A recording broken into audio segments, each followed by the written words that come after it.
Congrats on the film. And I know people have asked, but seriously, where on earth do you go from here? We've nailed the performances, we've nailed water, fire. Like, where do you actually push visual effects? Well, all these things are interesting to us, but they're really in service of the story. As I mentioned, when John sent me that treatment and said, do you think we can do it?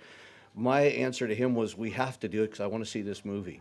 Visual effects are nothing without a good story and you know, the cast and the direction and everything to go with it. So, yeah, that question, the answer to it is really, what is the next story? Yeah, tell now, great fortunately, stories. we know what the stories are, and they're pretty good. So. Yeah, well, yeah, 4 and 5, you know, would be you know, on the horizon. Yeah. Obviously, we need to have commitment from the studios, and then Jim's time to really knuckle down and get this done. And he is still passionate about the world, and I think that's really the key. Great stories. If we can, there's an overarching idea that covers that reaches across all 5 movies, and we'd love to have an opportunity to bring that to an audience. Yeah, we create the technology to tell the stories. That's really what's important to us, you know. Just have to say, the ship is an amazing piece of work. What was that feeling like when cameras are rolling, got everybody there, it's living and breathing? You know, once you get it on camera on the day and everything's rolling, you've got all your atmosphere and stuff, it really does feel like you're on an ice floe. You know, it was pure magic. And we were actually indebted to Jim Dine, who's an actual sailor from the UK, who comes and does ships for different movies. And he really worked with our set deck department tirelessly to do all the rigging and just made it real. And actually did a boot camp for our sailor extras to make them look like they were doing real sailor stuff. So it was great. It was really good. It doesn't just feel like a British win. It feels like a win for Lagos, for Nigeria. What do you think the reaction's going to be over there? Wow, good question. If they're not partying already, I imagine they will be. But again, I just think it's just a testament to our producers, to everyone back home for creating an environment where like people could be treated with a certain level of dignity and respected as artists as well.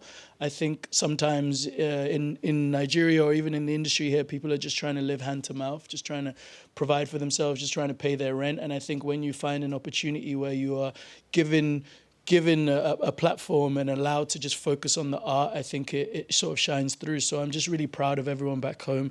This is completely for them, for sure. Animation nowadays is a treat for us audiences because there's so many different studios really pushing the medium. We're getting some amazing things. Do you see that as like a challenge, or do you see it as the freedom to be like, oh, we can really push the boat out with our projects? You know what, we're always so excited to see all the different animated films that are out that year, and we watch them and we enjoy them and we like them, but you know, so we're always trying to you know, see what's happening in the world of animation, but we work so hard on our films and our stories are so personal to us. We're always just focused on our story and trying to make our story better and trying to tell the best possible story. Yeah, we're thinking for our next movie just doing sock puppets. No one's done that yet, so stay tuned for that. I'm afraid that's all we've got time Oh for. my But God, please. we're going out on sock puppets. You're welcome, you guys. You've caused quite a stir, a conversation with audiences, so many different interpretations and feelings towards the film. Is that something that you planned on, that you kind of really love seeing? I thought everybody loved it. I'm kidding. No, they do. No, what do you think, Sarah? No, I mean, I don't know that any of us could have totally predicted just how close to home this film would be and would it feel when it came out. But I think, to Paul's point, I think that the greatest takeaway or hope for the takeaway is one of hope, I think. It's, you know, keep the ones you love close and keep fighting the fight. I love to talk about the house because I talked with Inga and Renato on the red carpet. We'll talk about the house, and I know it's the heart of the film. But did you expect such a reaction to the house? It's on the Criterion cover and everything. I know. Aren't we lucky? Chris Ware did the Criterion cover. I feel very lucky, and I'm very inspired by him.